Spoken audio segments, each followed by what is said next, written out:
Oh, is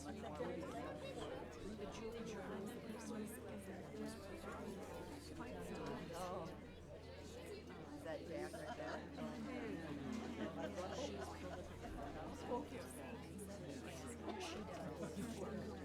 I'll lay just straight, okay? She gives me power, Laura. She gives me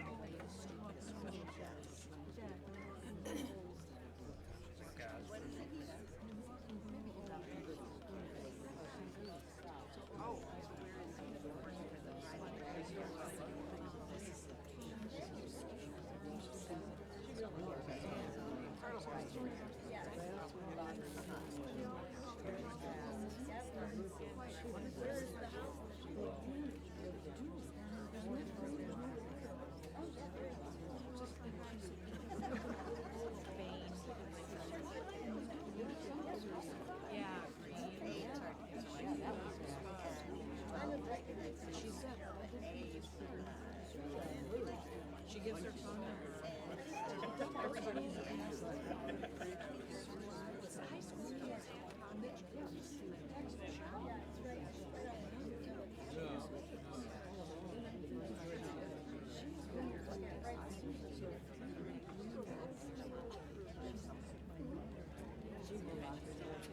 It's all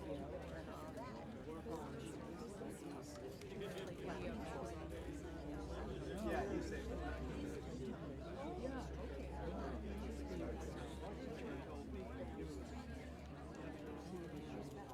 not unusual. Oh. I hear that stuff. I just hear that stuff.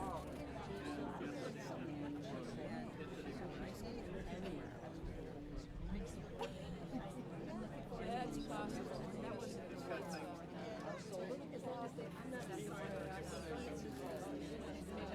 corner of the church. That's my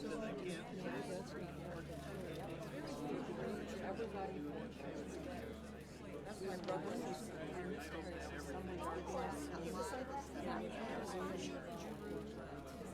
That name rings a bell. Oh, so there's music by her. She did the mic behind us.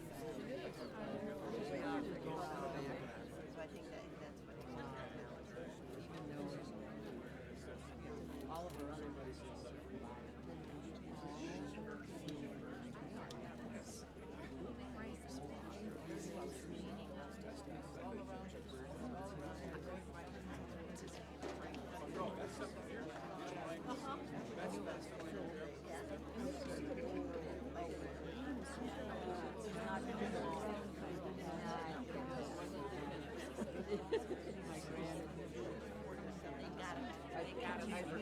Just got a stuffed animal. Great. Yeah.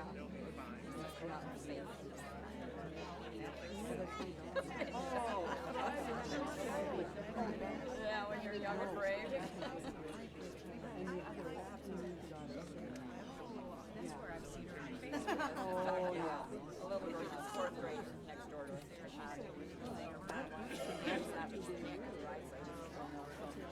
Find me a place I need to. Oh, solid? But still, by the time you're old, they might be able to survive.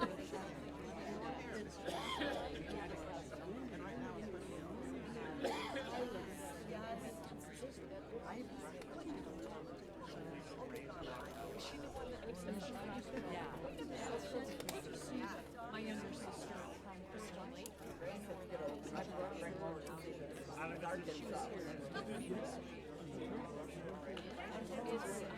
Yeah, that's what it is. Yeah, it's in northwestern suburb. It's north of yeah, it's on the way. Next summer. No, it's outside. We heard from a couple they were waiting. They had just done the Yeah, that was I think there are a couple of places. Yeah, I need a child.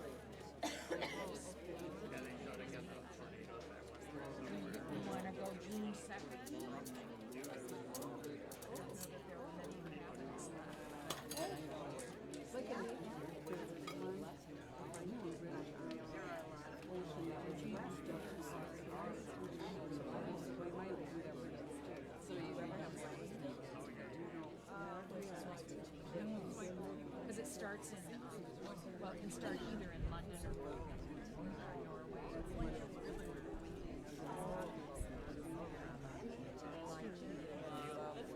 See, I only know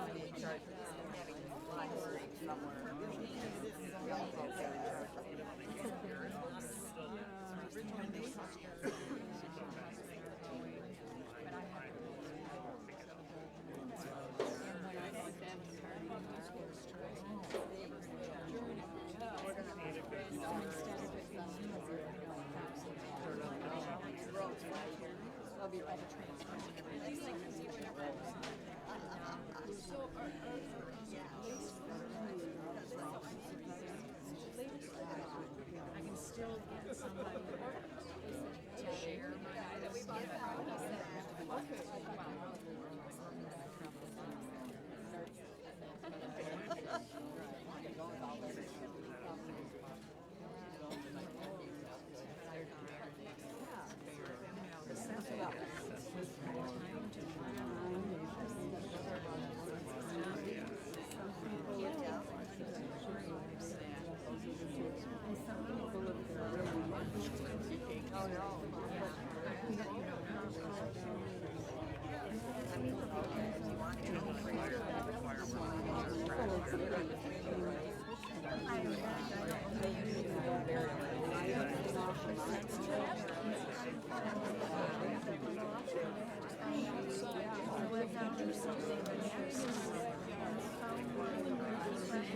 I'm not sure I can, you know, every single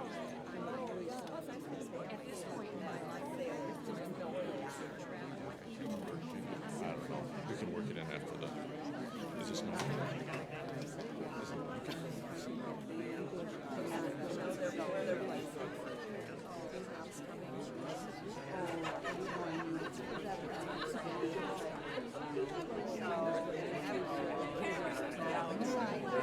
You know, I don't know how to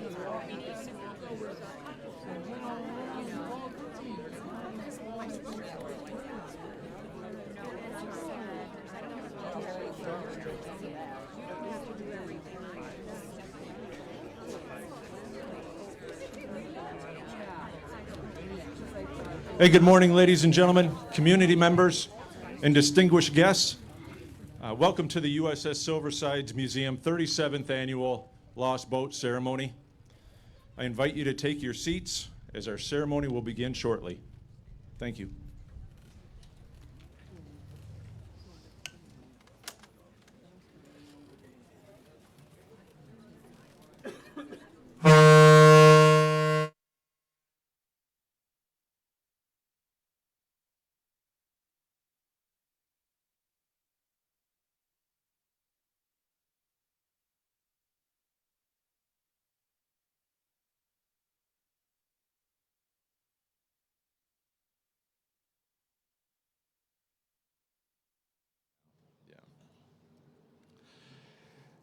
At this time, we anxiously await the Hooligan Flight Team.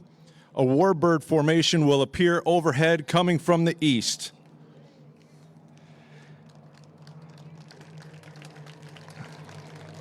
These T-34s were built in the 1950s to train Air Force and Navy pilots. They are fully aerobic and able to pull +6 and -3 Gs. They cruise at 155 knots or close to 180 miles per hour. There were 448 A models built, along with 423 B models built, and 441 C models. The turbine variety was built and used for training Navy pilots until 2002, when they were phased out and replaced with the T-6 Texan. There are currently 126 T-34 mentors on the FAA registry and an estimated 300 plus aircraft in civilian hands worldwide. The warbird formation will reappear overhead behind me to perform the time-honored missing man formation.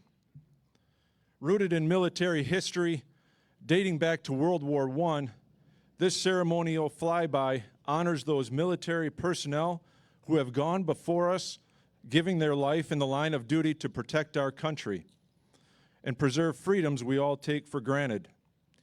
Today, this ceremonial event is symbolic of the respect we offer all who have served this great country in wartime and in peace. As the team approaches, you will note the smoke trail of an aircraft shut down. The pilot gently pulls upward from the formation while turning west.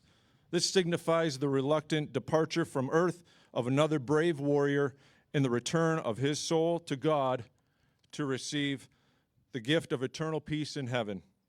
Meanwhile, his wingmen carry on without this brave warrior. Let us take a moment of silence to reflect on the loss of so many.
Well, good morning.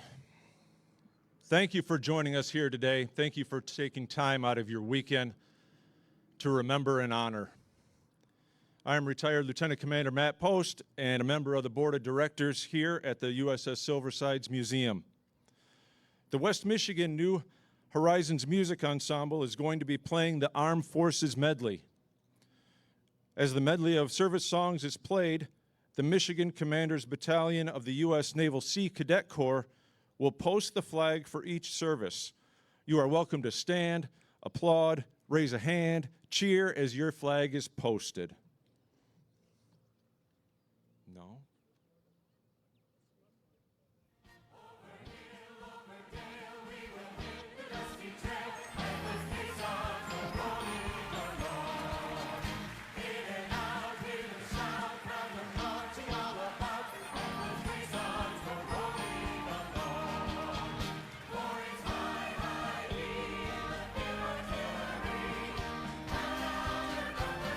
U.S. Army.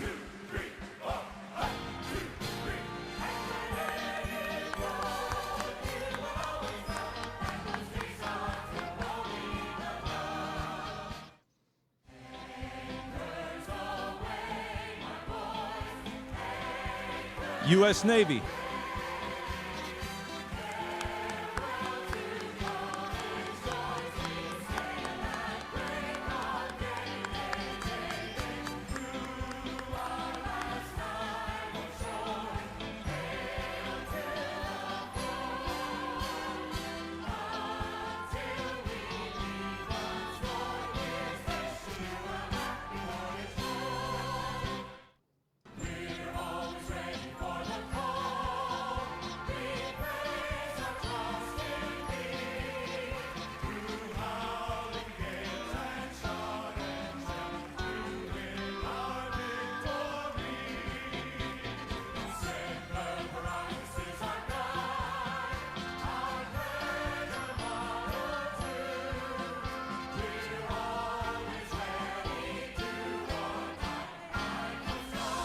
U.S. Coast Guard.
There's the Marine Corps.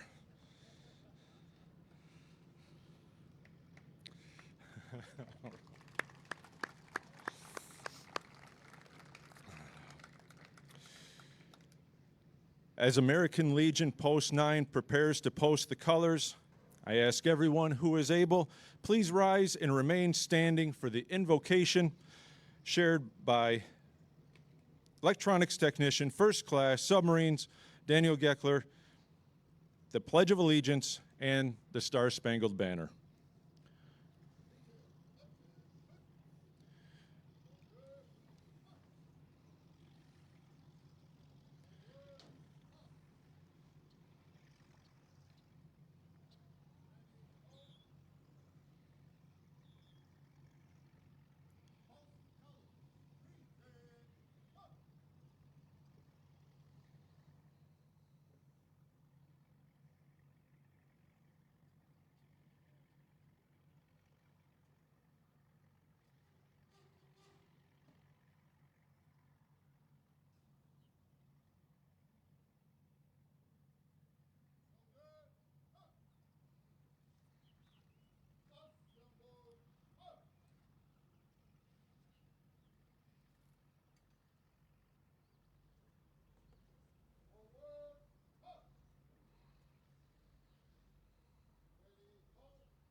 Ladies and gentlemen, please remove your hats, place your right hand over your heart, and join me in reciting the Pledge of Allegiance, followed by our national anthem, the Star-Spangled Banner. For the national anthem, veterans may salute covered or uncovered. I pledge allegiance to the flag of the United States of America and to the republic for which it stands, one nation, under God, indivisible, with liberty and justice for all.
Gracious sovereign God, the eternal and almighty Lord of nations, on this day of remembrance to our fallen shipmates, we pause to reflect upon our many blessings as a nation and the incredibly high cost and ultimate sacrifice of those blessings for many.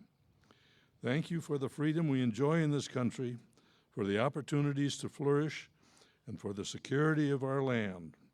We come here today to pay tribute to our brother submariners who made that ultimate sacrifice in the defense of our nation. Thank you for a day set apart that we may reflect on this sacrifice and for our solemn remembrance as we consider the cost of so many in our military. We lift up in prayer the families of those who have given their lives in service to our nation. May they be comforted in their hearts. May they be reassured that the sacrifice of their loved ones contributed to a worthy cause. May they be proud of those who have paid the ultimate price for us, entrusting their ultimate fate into your gracious hands. May they understand the gratitude of our country for their loved ones' lives. We ask for your mercy, comfort, and grace to shine upon those of us who remain behind, and pray for these things in your precious name. Amen.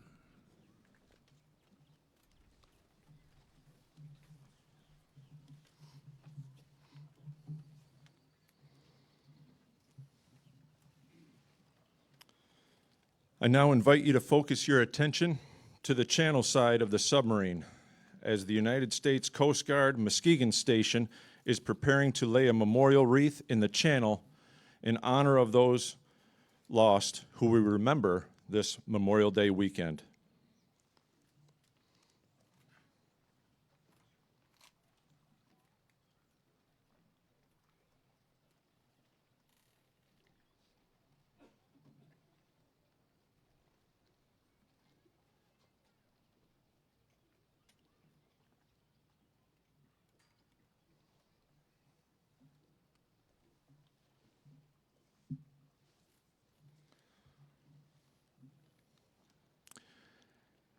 And now, ladies and gentlemen, veterans, it gives me great pleasure to introduce our honored guest today, Captain Tom Burke, a native of Royal Oak, Michigan, served over 31 years in the U.S. Navy. Was it 31?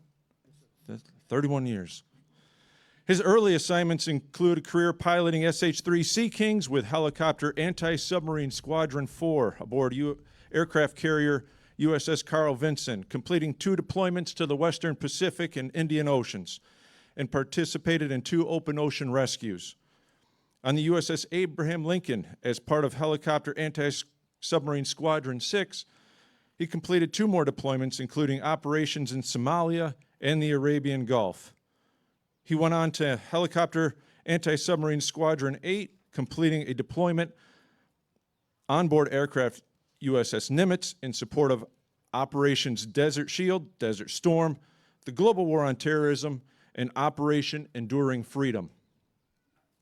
Captain Burke went on to complete nuclear power training and was the first executive officer of the USS George H.W. Bush, and then took command of the USS Blue Ridge, the 7th Fleet flagship, and then served as the commanding officer of the aircraft carrier USS Ronald Reagan, where he completed a deployment which included Operation Tomodachi, the relief effort associated with the 9.0 magnitude earthquake, tsunami, and subsequent nuclear disaster at the Fukushima nuclear plant. He now resides in Walker, Michigan, and serves as one of 2 city commissioners representing Walker's 1st Ward. He continues to act as a pillar of excellence, embodying the spirit of service and the pursuit of greatness. Please join me in welcoming Captain Tom Burke.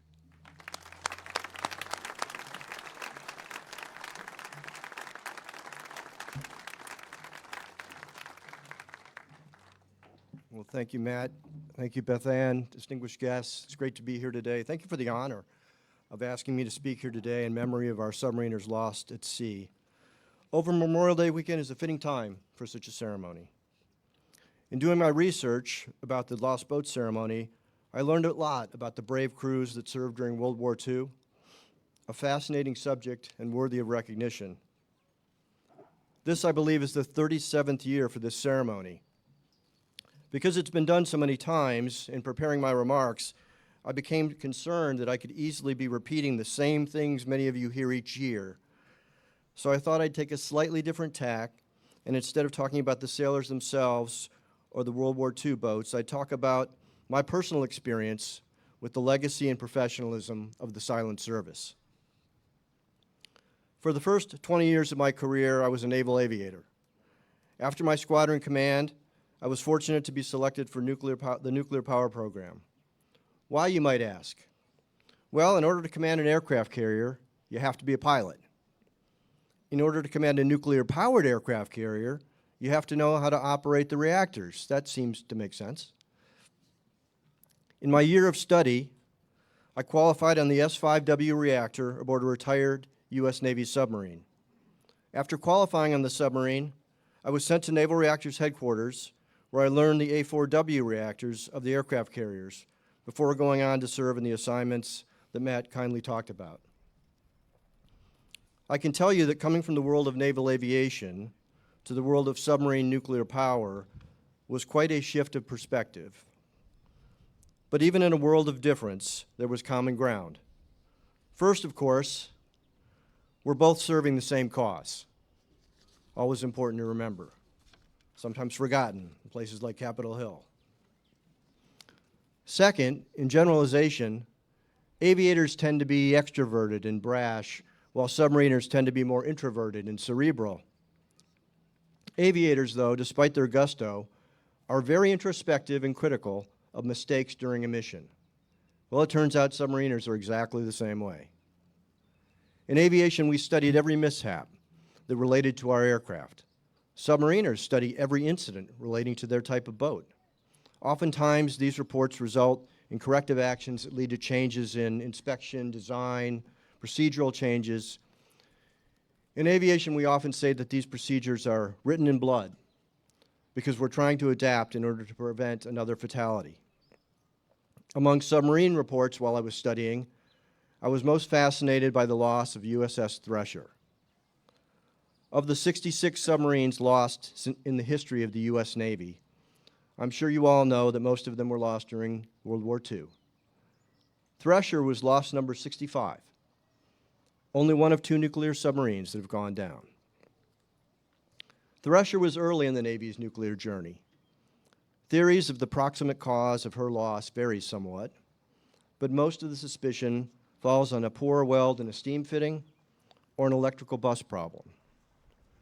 Whatever it may have been, the problem caused the reactor plant to automatically shut down or scram.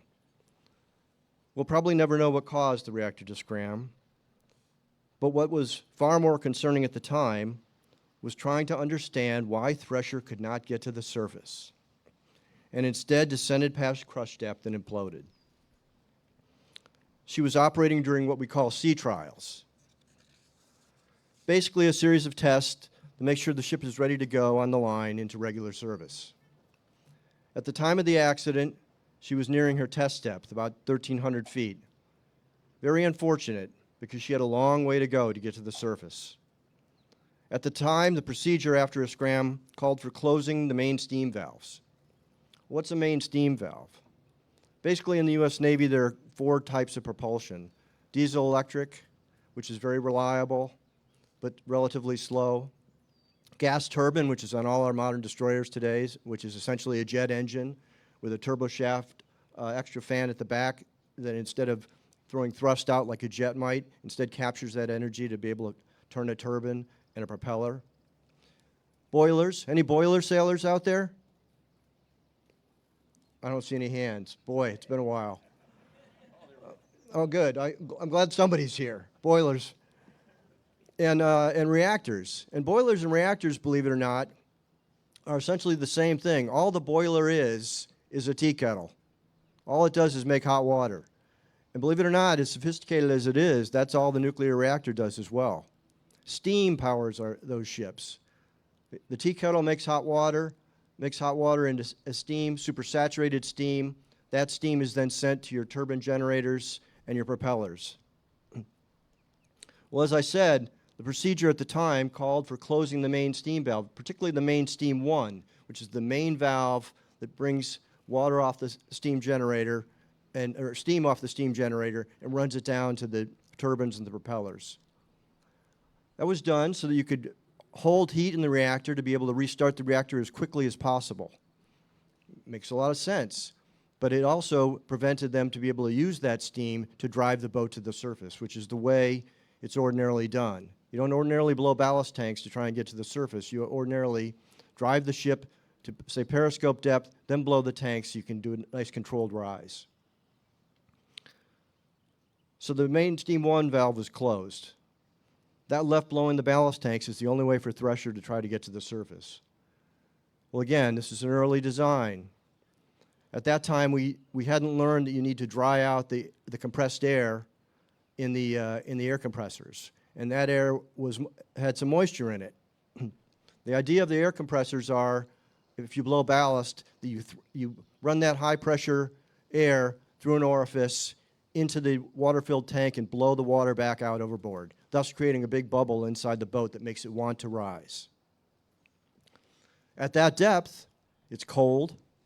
As the moist air goes through that orifice, it greatly expands. The air pressure greatly drops, which greatly drops the temperature of the air as well. Temperature and pressure are directly proportional. So the valves froze. The air pressure could not blow out the ballast tanks, and pressure never came up. What's the lesson here? Well, I think the lesson is we're always trying to improve and be safe, but we're also always trying to take the necessary risks to be as lethal as we can in combat. The balance of those things is a constant challenge. But I believe the U.S. Navy did a good job of learning the lessons for this issue, owning the problems, and making effective changes to prevent recurrence. It hasn't occurred again, knock on wood. Only one other nuclear submarine has been lost, and it was for completely different reasons.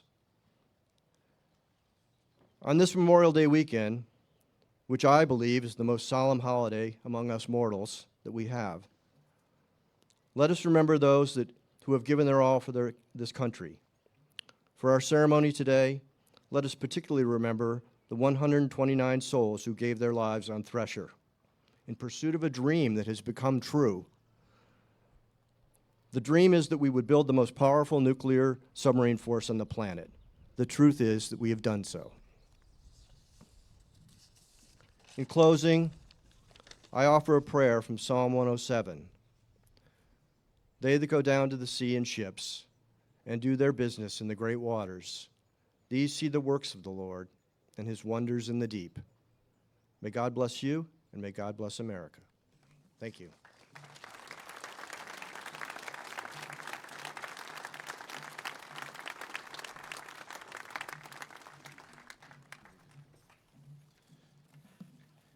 And I believe Beth Hannah has a small gift for Captain Burke. Captain Burke, if you would join us up here.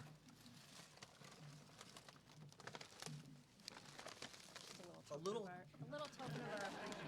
Thank you.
Well, thank you, Captain Burke, for your inspirational words. You're bringing back fond memories for me from nuke and some not so fond memories of nuke training. At this time, it is my honor to highlight some very special guests here today. The sub-vets of USS VI Escalar Base will be joining us to share the purpose of the Lost Boat ceremony as we remember the submarines and crews lost during World War II. And we have two special guests honoring each lost boat by tossing a carnation into the channel. With each and every flower, we are reminded of the lives of each submariner lost. The two ladies with us today are two submariners' wives, Kay Boshin, the wife of Jerry Boshin, who served aboard the USS Silversides, and Louise Freitag, the wife of Richard Freitag, another submariner who served aboard USS Blueback. They played an instrumental part in saving the USS Silversides from being scrapped and finding a home here on the Muskegon Channel.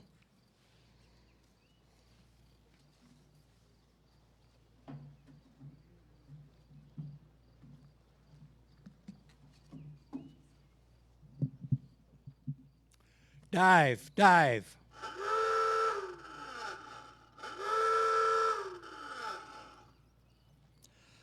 Honoring our fallen submarine heroes is fundamental to our creed as members of U.S. submarine veterans, which is to perpetuate the memory of our shipmates who gave their lives in pursuit of their duties while serving their country. In our participation, we remember those gallant submariners who made the supreme sacrifice while performing their duties with honor, integrity, and courage, and we demonstrate to our families and to our youth by our deeds that we honor them, we pay tribute to them, we salute them, as should all citizens of our great nation. The tolling of the boat ceremony was originally established by the U.S. submarine veterans of World War II. It is a unique and time-honored memorial service and is in keeping with the finest traditions of the Navy. Custom has established that this ceremony be formal, and it honors the memory of those submariners who lost their lives in the line of duty, and especially those who perished during World War II. In the heart of the ceremony, the names of each U.S. submarine lost, along with the fate of its crew, are read aloud as a bell is tolled for each in turn. The tolling of the ship's bell reminds us of the debt of gratitude we owe to both our departed shipmates and those in active service who silently guard the honor of our country while serving silently under the sea. In many ways, the tolling of the boat ceremony formally reaffirms to serving Navy submarine personnel that their current deeds and sacrifices follow in the footsteps of their fellow submariners who preceded them. We shall never forget the ultimate sacrifice that they made so we all, and especially our families and loved ones, enjoy the fruits of freedom.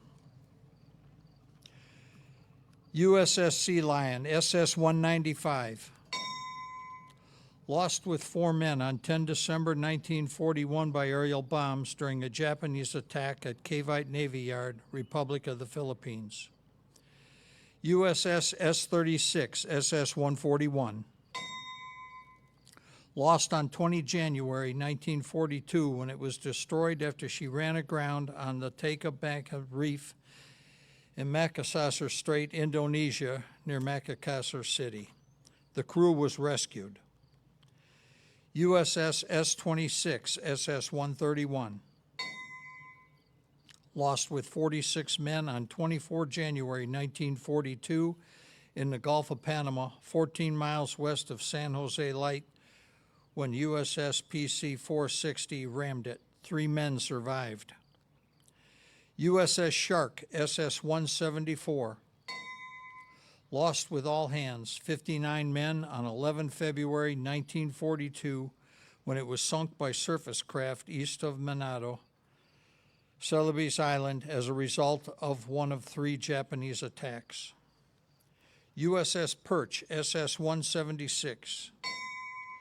Lost on 3 March 1942 when it was sunk by Japanese surface attack 30 miles northwest of Surabaya, Java. 59 men were taken prisoner. 6 men died as POWs. 53 survived the war. USS 27, SS 132, lost on 19 June 1942 when it grounded off Hamachica Island. All the crew were rescued. USS Grunion, SS 216, lost with all hands, 70 men, on 30 July 1942 off Kiska Island, Aleutians, Alaska, to unknown causes. USS S-39, SS 144, lost on 13 August 1942 when it was destroyed after grounding on reef south of Russell Island, Leeweside Archipelago. All the crew were rescued. USS Argonaut, SS 166, lost with all hands, 102 men on 10 January 1943 in the Java Sea by Japanese surface attack. USS Amberjack, SS 219, lost with all hands, 72 men by aerial bombs and surface craft on 16 February 1943 off Rabaul in the Solomon Sea. 1 additional killed earlier in patrol. USS Grampus, SS 207, lost with all hands, 71 men by Japanese surface attack on the Solomon Islands on 5 March 1943. USS Triton, SS 201, lost with all hands, 74 men by Japanese surface attack off New Guinea on 15 March 1943.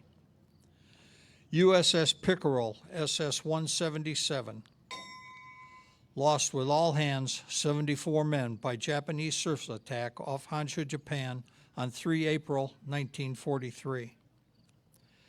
USS Grenadier, SS 210, lost on 22 April 1943, 10 miles west of Lamvalan Strait in Indian Ocean, scuttled after being badly damaged by bombs. 76 men were taken prisoner, 4 men died as POWs, 72 men survived the war. USS R-12, SS 89, lost with 42 men off Key West, Florida to unknown causes on 12 June 1943. 3 men survived. USS Runner, SS 275, lost with all hands, 78 men by possible Japanese mine between Midway Island and Japan between June 26 and early July 1943. USS Grayling, SS 209, lost with all hands, 76 men to unknown causes on 9 September 1943 when it was sunk in or near Tabla Strait, Republic of the Philippines. USS Pompano, SS 181, lost with all hands, 77 men, probably by Japanese air-sea attack off Omori Prefecture near Shirazaki on 17 September 1943. USS Cisco, SS 290, lost with all hands, 76 men on 28 September 1943 doing a Japanese air and surface attack in the Sulu Sea.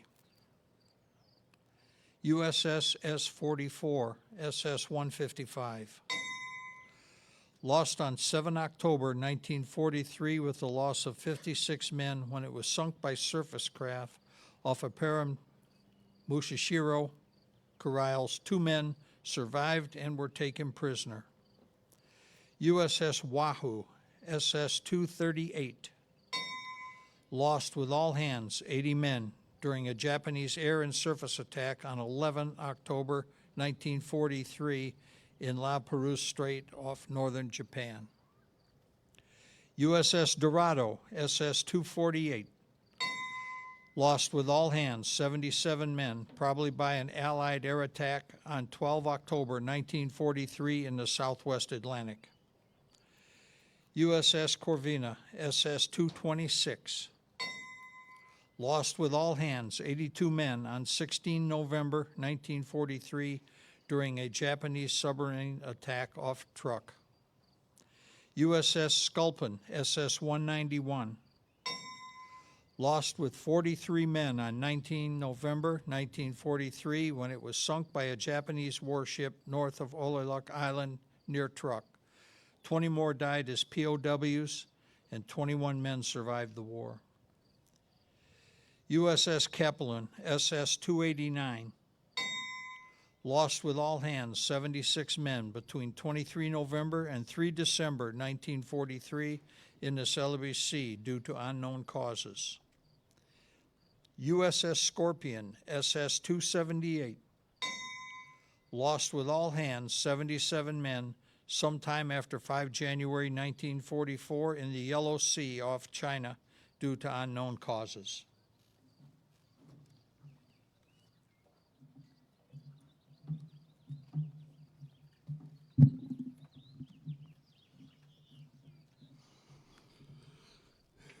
USS Grayback, SS-208.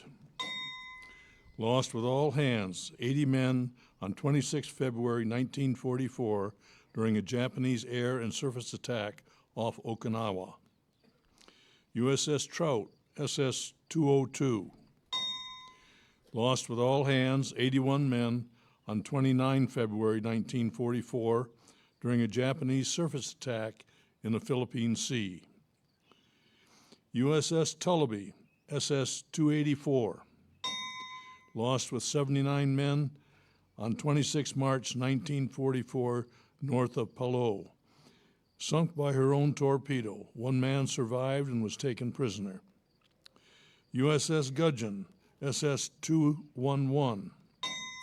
Lost with all hands, 79 men, during a Japanese air and surface attack on 18 April 1944 in northern Marianas. USS Herring, SS-233.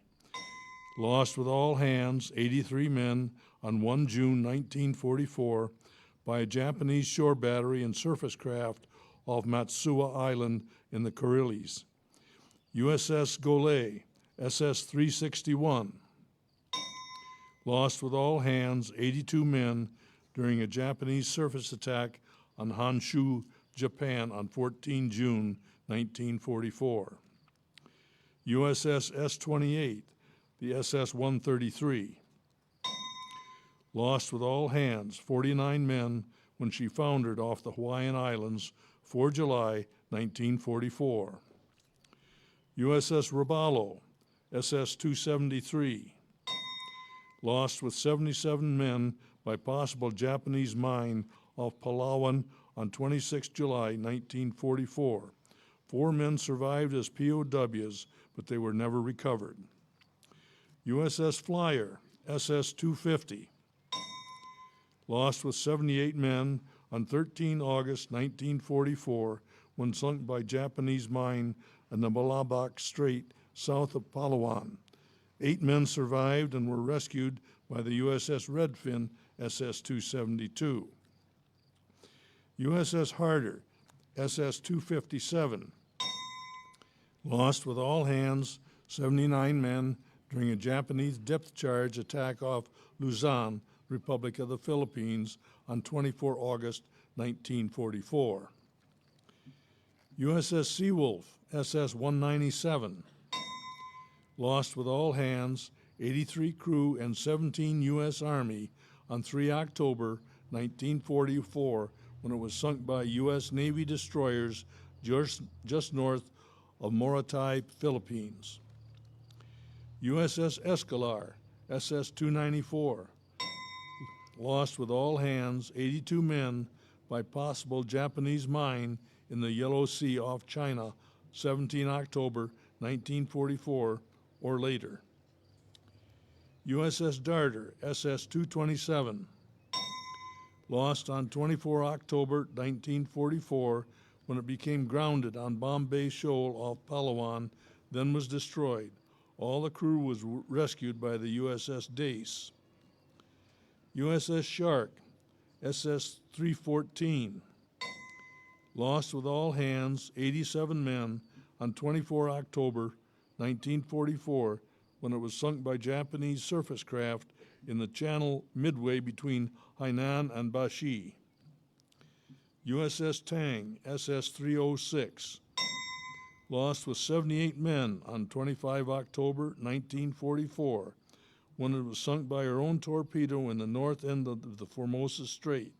9 of the crew were taken prisoner and survived the war. Her commanding officer, Richard O. Kane, received the Congressional Medal of Honor. USS Albacore, SS-218, lost with all hands 85 men, possibly by Japanese mine, on 7 November 1944 between Honshu and Hokkaido, Japan. USS Growler, SS-215, lost with all hands 86 men on 8 November 1944 by a possible Japanese surface attack in the South China Sea. USS Scamp, SS-277, lost with all hands 83 men, probably on 16 November 1944 from progressive damage and multiple air and sea attacks east of Tokyo Bay.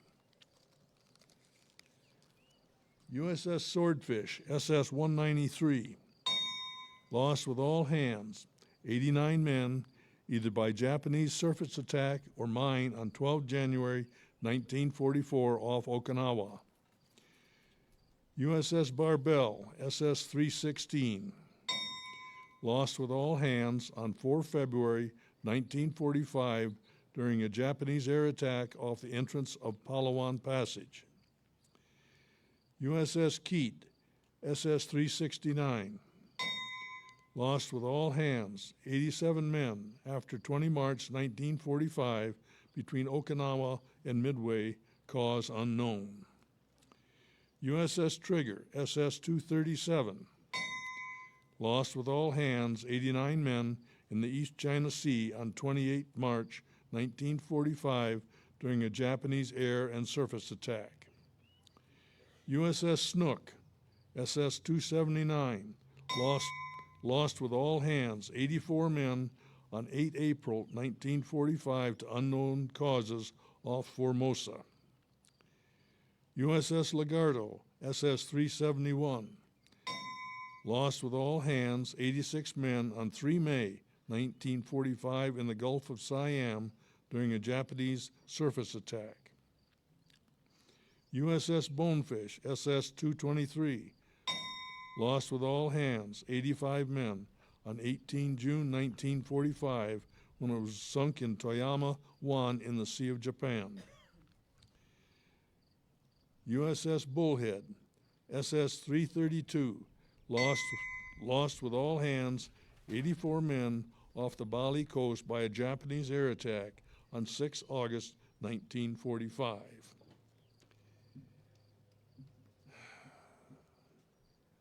Finally, we remember all the brave submariners who died in the course of their duties aboard submarines, some individually and some in groups.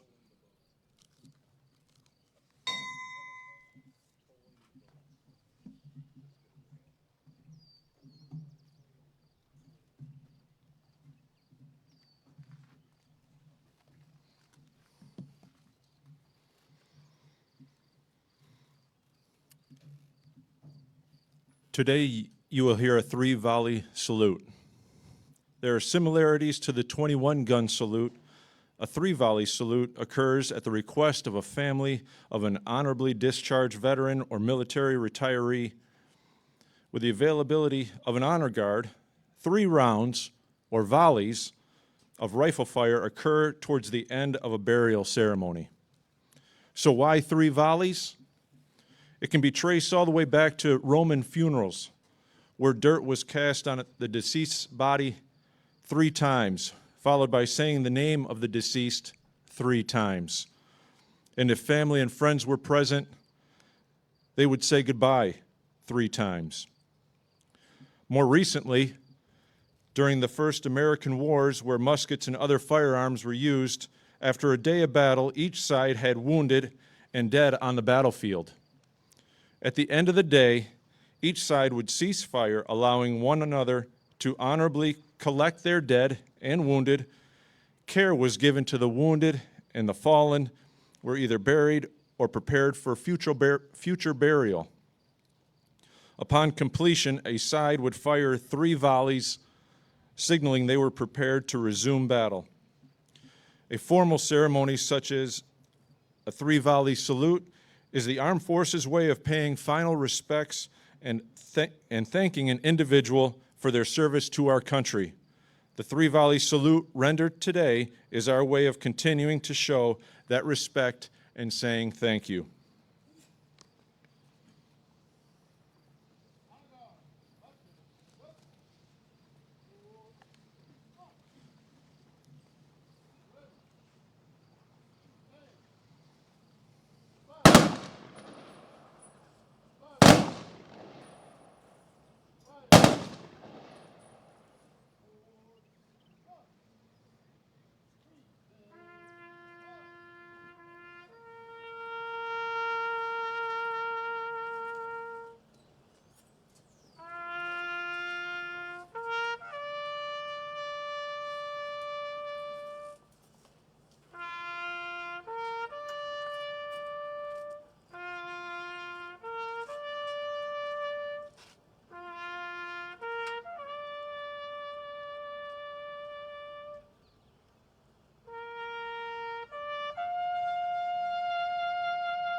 Good afternoon. My name is Beth Ann Egan, and it is my honor to serve as the Executive Director of the USS Silversides Submarine Museum. Thank you for joining us today for the 37th Annual Lost Boat Ceremony. At the museum, we strive to honor, remember, and educate. This community ceremony is more than a tradition, though. It is a sacred moment of reflection and gratitude, honoring the brave souls who served on the 52 American submarines you heard about today that never returned. Today's ceremony serves not only to honor those who we have lost, but also to offer comfort and peace to their families, knowing that their loved ones are remembered and their legacy lives on. Every visitor who walks through our museum, listens to our tour guides, or engages with our exhibits helps to keep these stories alive and part of history. Let us continue to honor them by preserving the USS Silversides and ensuring that future generations understand the sacrifices made during World War II. Today, if you would like to honor a loved one who served or lost their life in service, or if you wish to commemorate a service member from one of the crews mentioned today, we do have our honor garden here at the museum. You can purchase a brick, provide their name, and pay honor to them by placing a brick inside the honor garden. We also fly commemorative flags on the USS Silversides and the Coast Guard cutter McLean in their memory. You can find more information by visiting our concierge table or the front desk today before you leave. I do want to take a moment to thank our distinguished guests here today, our veterans, families, friends, volunteers, board members, and sponsors. Thank you for coming and helping us honor, remember, and educate. A special thank you to the Hooligans Flight Team, the West Michigan New Horizons Music Ensemble, Flowers by Ray and Sharon, the Muskegon County Department of Veterans Affairs, West Shore Lutheran School, G&L Hot Dogs, and Meyer. A great big thank you to American Legion Post 9, our subvets' wives, Kay Boshin and Louise Freitag, and of course, our guest speaker, Captain Burke. Your presence and support here today means so much to us. I also want to express my gratitude to the USS Silversides Submarine Museum's staff, board of directors, and volunteers. Their hard work and dedication keeps this tradition alive and ensures the legacy of our heroes continues to be honored. A very special thank you to Jack Fisher, a Navy veteran and a longtime staff member here at the museum. Jack has been helping to oversee and execute this ceremony for many, many years, and we appreciate his hard work. We could not continue this tradition or our mission without the community, though. Thank you for allowing us to share this right here in Muskegon. To say thank you, we encourage you to take advantage of today as a free community day at the museum. Admission is waived all day today, and we invite you after the completion of the ceremony to join us upstairs in our channel view room on the second floor for lunch, and after take time to explore the exhibits. Visit the Traveling Patriot Day exhibit, which includes portions of beams from the World Trade Center North Tower, which was attacked on September 11th, 2001. We encourage you to take a moment to write a thank you letter to first responders and military service members who responded to the many calls for help that day and the days that followed. Last, I ask that you share with someone tomorrow on Memorial Day what you witnessed today. Encourage them to visit the museum to experience this history firsthand. Thank you for all being here today, and we hope to see you again soon. Your turn.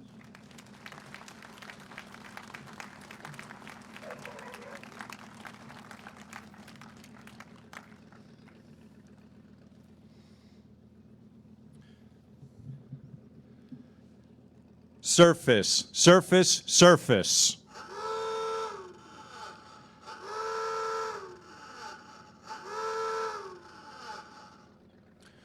American Legion Post 9, retire the colors.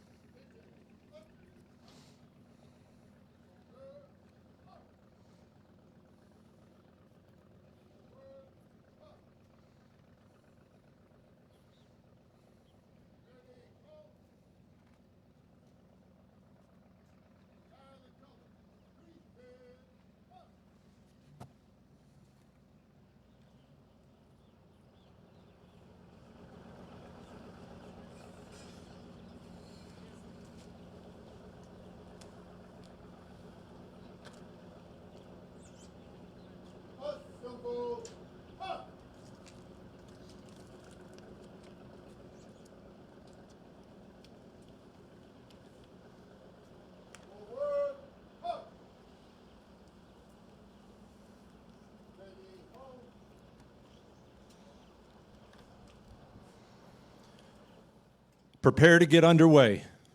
Station the maneuvering watch. Single up the lines. Light off number 3 and 4 main engines.